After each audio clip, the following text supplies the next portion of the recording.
morning, everyone. Good morning.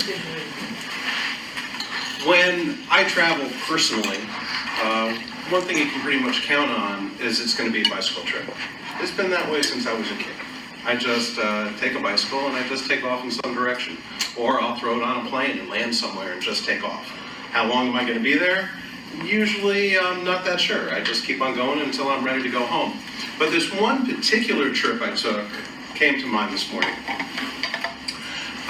It was cold in New York. It was the winter time. I had a friend. She's a flight attendant. She gets the free travel on Delta.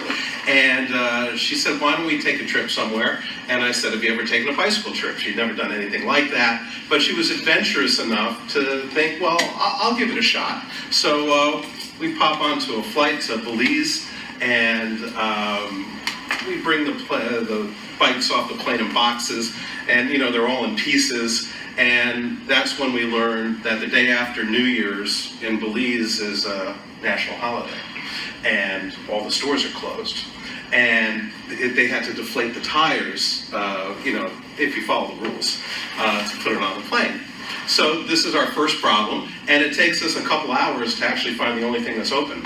It's the fire department at the airport, and they're able to inflate the tires. So we're a little behind, but we get going, and we get to a place. And the next day, I look at a map, and I say, this road says it's made of dirt, but look at all the miles we'll save if we take that rather than take the real road.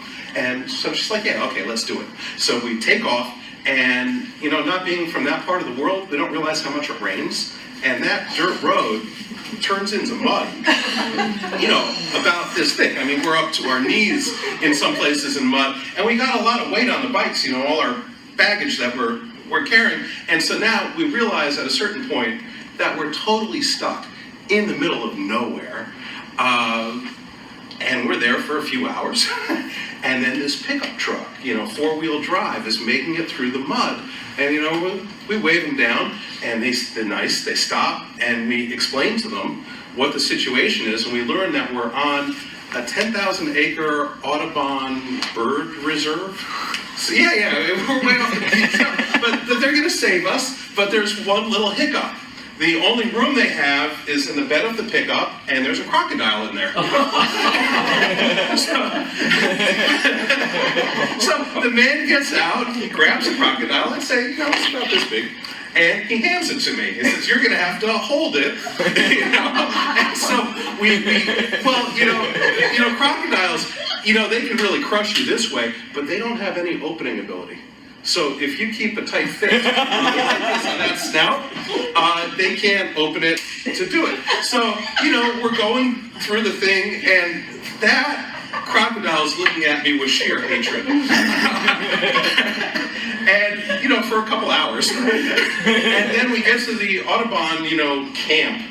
And the manager's not happy to see us because we're not booked there on some Audubon trip, but he's not going to let us die in the jungle. So they actually put us up for free. And I had a plan. Oh, okay. No, I can be done. Let's wrap it up. Finish it. Well, things went from bad to worse. The next leg of this, we'd already planned this. There were some pyramids to see by water. And we got to the lagoon where we released the crocodile, or I released it. And the next morning we took off. We carried these rafts that we could put the bicycles and the stuff on and take off. And somewhere in there, to save weight, I had switched from metal to plastic oars. And one of them snapped, and the jagged edge hit the raft, and we started sinking. And I said to her, we're sinking in the middle of the crocodile lagoon. And she said, you joke? And I said, no, this is happening right now. But this is why you want to travel with a flight attendant. She said, okay, give me your money and your passport. And she pulled out a Ziploc bag.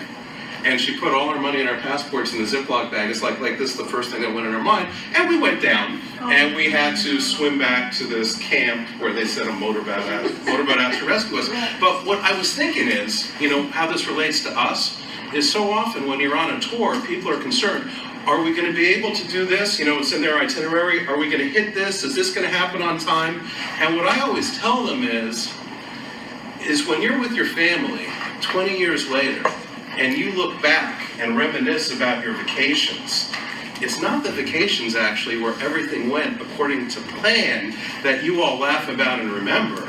It's actually the ones where things went a little wrong, and that created the experiences that you will carry with you for your entire lifetime.